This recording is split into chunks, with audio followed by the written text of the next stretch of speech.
With so many options, why choose Arizona State University? For me, the only online option was ASU because of the quality. Their faculty was really involved with their students and care about your personal journey. The dedication to my personal development from my professors, that's been extremely valuable to me.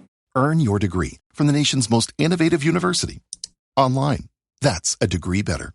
Explore more than 300 undergraduate, graduate, and certificate programs at asuonline.asu.edu. Bienvenidos a Sonidos de Psicología, el podcast del Colegio Oficial de la Psicología de Madrid. Un espacio para entender la psicología y el mundo que nos rodea.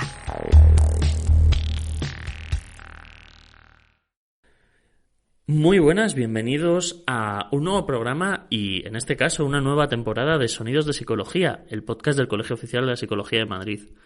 Yo soy Julio y estamos encantados de volver a traeros en esta nueva temporada de todo, desde entrevistas, programas que hablen de los orígenes y el desarrollo de nuestra ciencia y profesión, o, como en este caso, no podíamos empezar mejor que con un Experimentando Psicología, un clásico ya en este podcast que nos sirve para entender mejor algunos experimentos que han afectado a nuestra disciplina y ciencia. Hola, Álvaro. ¿Qué tal, Julio? ¿Qué tal? A dar la bienvenida a nuestros oyentes, encantados de comenzar una nueva temporada de Sonidos de Psicología y empezar con más experimentos, ¿no? Comentando qué sucede ahí detrás y qué ha hecho que estemos donde estamos. Pues sí, así es, y creo que hoy vamos a hablar de el primero llamado los sesgos egocéntricos. Sí, efectivamente, el sesgo egocéntrico traemos. Y al final, básicamente, esta semana nos surgía una pregunta, no sé si te acuerdas, Julio, en la que decíamos un poco, si por ejemplo haciendo este podcast dijéramos ¿quién hace más del podcast? ¿Qué diríamos? ¿Un 50%, 50%? ¿Los dos un 70%, un 80%? Pues a ver, yo no es por echarme flores, pero yo creo que yo hago el 80% y tú el 80% también, Álvaro. Tú también el 80%. Pero veo que los números no salen ahí. Efectivamente, entonces llegamos al 160%, y esto es lo que se plantearon Tversky y Kahneman en 1973, describiendo algo parecido a un sesgo egocéntrico, una tendencia a sobreestimar una aportación personal en aquellas situaciones en las que tiene lugar un trabajo conjunto. Y esto no es más que un heurístico.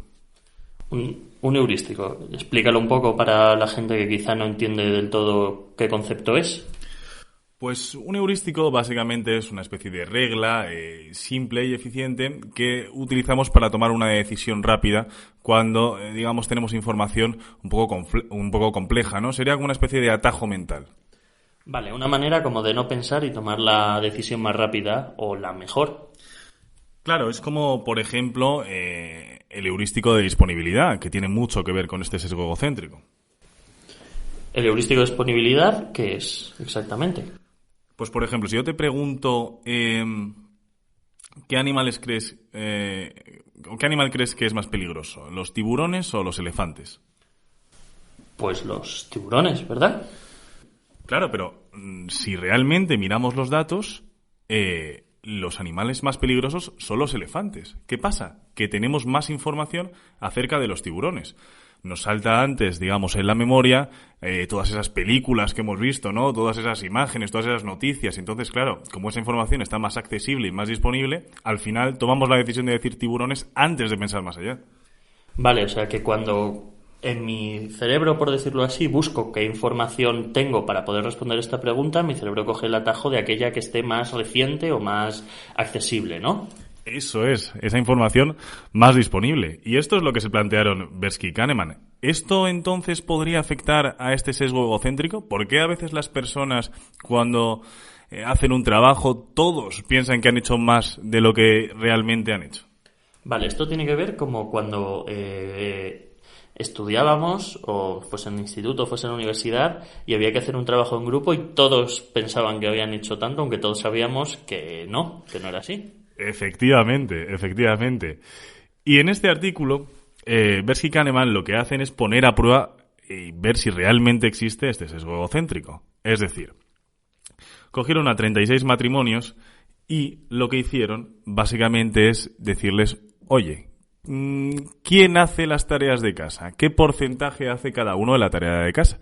Y para eso les entregaron una lista de tareas, por ejemplo, planchar, hacer la comida, y tenían que dividir una línea más o menos en dos. De modo que no podían decir 50 y 60 o 50 y 80, sino que tenían que decir necesariamente un 30-70, un 60-40, es decir, tenían que dividirlas. Vale, o sea que cada uno decía en su propio cuestionario cuánto si el izquierdo era él y la derecha era la otra persona, cuánto para cada una de las tareas se repartía esa tarea en específico, ¿no? Eso es. Entonces, luego también les pidieron que intentaran enumerar las tareas, digamos, que hacía cada uno. Por ejemplo, enumerar tipo, pues yo hago la comida, yo plancho, yo barro y mi pareja hace X, Y, A o B, ¿no? Y entonces, digamos que todas esas parejas pasaron por todas las condiciones.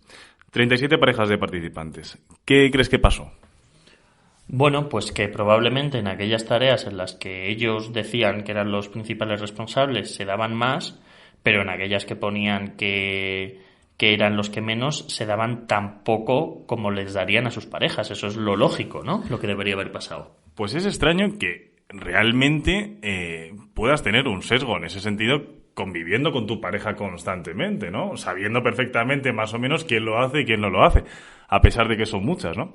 Bueno, pues de las 37 parejas, en 27 efectivamente existía esa sobreestimación. Es decir, yo hago un poco más que mi pareja en casi todo. Y cuando efectivamente se juntaban las dos líneas, en las que ya sí podía salir, por ejemplo, un 60-60, resulta que, por ejemplo, hacer la comida era 70% de la parte masculina y 70% de la parte femenina, con lo cual un 140% de comida. Bueno, o sea, se hacía un poco de más, tampoco es demasiado, a ver. Eso es. ¿Y qué te crees que pasó con la parte de, venga, enumerar libremente las tareas que hacéis en casa? Pues que probablemente no se las repartían igual, es decir, todos decían que ellos hacían la mayoría de las cosas. Efectivamente. Normalmente todos aquellos, todos los sujetos decían, que ellos tenían de media unas 2 o 3 tareas más que su cónyuge. Estos resultados, efectivamente, digamos que demuestran un poco ese sesgo de egocentrismo, ¿verdad? Es decir, que en este caso, cuando nos preguntan que cuántas tareas hacemos o que cómo nos repartimos las tareas, cuando procesamos toda esa información que tenemos accesible, lo que estamos haciendo es favorecer a aquella que dice que nosotros hacemos en vez de favorecer a aquella que sería realista, podríamos llamar así. Efectivamente, y esto es lo que dijeron los autores, básicamente. ¿Por qué tendemos a sobreestimar nuestra participación y el número de cosas que hacemos? Bueno, básicamente por el heurístico de disponibilidad. Como la información que es nuestra está más disponible, más fresca, salta antes, y entonces eso hace que parezca que hacemos mucho más que los demás. Pues qué interesante, Álvaro, y además qué útil para que todos, cuando entremos en una discusión de este tipo con nuestros colegas, con nuestra pareja o con la gente con la que nos hemos ido de casa rural, pues nos paremos un segundo a decir, hostia, estoy diciendo que he hecho mucho, pero a lo mejor no he hecho tanto. Efectivamente, no estaría de más tener en cuenta este heurístico egocéntrico para futuras consideraciones. Pues muchas gracias por preparártelo también, tío, por contarlo tan bien, y muchas gracias a vosotros por escucharnos en este primer pequeña píldora de Experimentando Psicología. Traeremos otra pronto. Y si os interesan más experimentos de este tipo, Daniel Kahneman tiene varios libros, pero sobre todo y en especial, Piensa rápido, piensa despacio. Pensar rápido, pensar despacio. Es uno de los mejores libros sobre divulgación, aunque con mejoras que ha tenido haciéndole con los años, sigue siendo uno de los pilares fundamentales del último premio Nobel dado a un psicólogo, a Daniel Kahneman. Muchas gracias a todos por escucharnos y nos vemos en el próximo Sonidos de Psicología. Esperamos que hayas disfrutado de nuestro podcast.